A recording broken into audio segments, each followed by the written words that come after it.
Wolfie. He's 4 months old. We bred him here at Ardos Farms. And we try to give the puppies as good a puppyhood as we possibly can. Don't buy into the myth that you can spoil a puppy for working. You really can. Our puppies play with tennis balls, they chew bones, they come in the house, they're patted, petted and handled by our son. It really makes no difference. In fact, I think the more a puppy's handled and the more it sees, the more balanced a youngster it becomes. I think gone are the days where working dogs were just shut away and brought out for doing the work, and were often quite bitey and quite shy. I think this is a modern age and they should be modern dogs.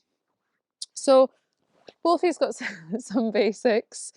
He's very sociable, he's met pet people, he walks on a lead, he is used to lots of sights and smells and sounds, and he has seen sheep from afar. But here's your first time having a good old chase around. We tend to introduce them around 4 months old, but don't actually start proper formal training until they're a few months older than that, sort of 6 to 10 months. It really varies, depends on the dog as well and on their level of keenness. If a dog's not too keen, we might just say, oh, we'll leave it a month or so and try again. If they're super keen and are disappearing all the time, then perhaps the time is to take them to work. So you very much got to judge your dog on its own merits. But I think the secret is at the moment just to let them have fun. At the moment, it's not really training, it's just upping their enthusiasm levels. If you can get the first few sessions right where they really, really, really love it, then you've built a really good foundation for them to be able to take the more formal training later on. Is that right?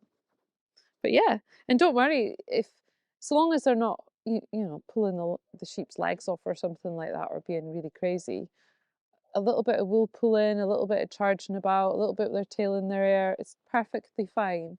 I've seen some dogs not start chasing sheep until they're a year old and still turn into good trial dogs. And equally, I've seen some that look like little geniuses when they're youngster turn into just very average dogs. So don't be too worried at this stage. Anything he does is good, isn't it? Is that right? Let's go and give him a try.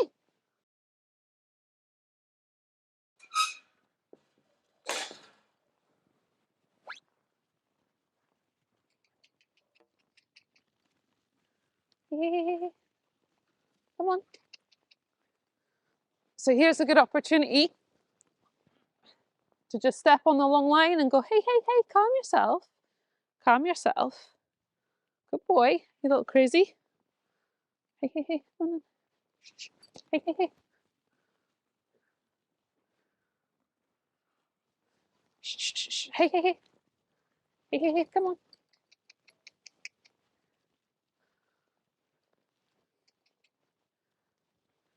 Come on. Whoops. Come on. Shh.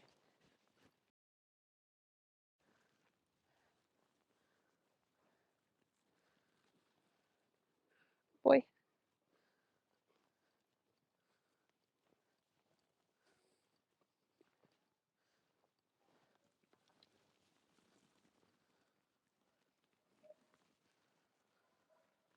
Likes the white one, doesn't he?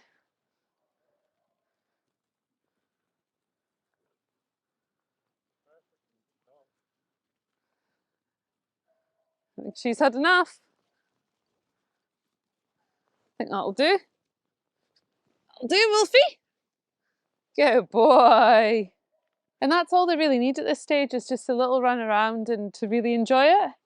You don't need anything more than that. And also, at this stage, the pup's pretty much out of control, so you don't want to stress out your sheep too much. These sheep are pretty well educated, know what young pups are about.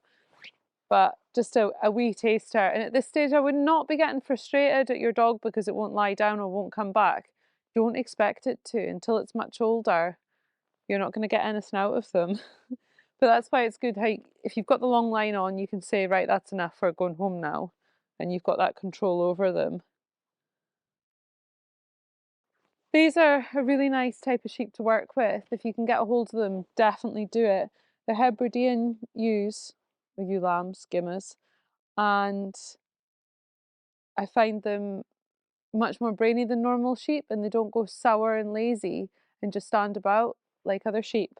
What I would say at this stage is don't take your pup out on anything that's confrontational or aggressive. For example, tups. Sometimes because tups are always kept in a small packet, you think, oh, that's a nice packet to train on. That's the worst idea ever.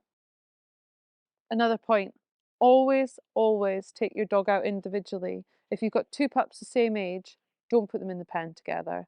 The problem is with pups, they don't recognise the flight or fight bubble in the sheep. So quite quickly they get into the fight bubble, they get them trapped against a fence, and then the sheep's got no other option, other than to fight and headbutt it. And especially when there's two dogs, one will end up jamming the other sheep into your other pup. So that's actually a pet hate of mine, is to have more than one pup out at the same time. And try and avoid them getting trapped against a fence. I know that's easier said than done, but what you find is when they get trapped up against a fence, the pups are curious and will go right up to the sheep, and then the sheep will therefore headbutt them because they're in their fight zone. And pups are just naturally curious and want to be right up and see what's going on. Also, you'll find if a pup gets some sheep stuck against the fence, they'll start to bark and their tail will start to go up, and that's really kind of behaviour you're looking to avoid at this stage. I mean, don't beat yourself up if it happens, it happens, it happens to us all, but if you can avoid it, you may as well. But that was pretty much a textbook first experience. He had a nice time, I had a nice time. Sheep maybe not so much, but they'll be all right. And then we go in, with Wolfie. Come on, Wolfie. So we're going to be following Wolfie's progress throughout the year. So it's nice to be here right at the beginning of his journey. And this time next year, hopefully be ready for trials.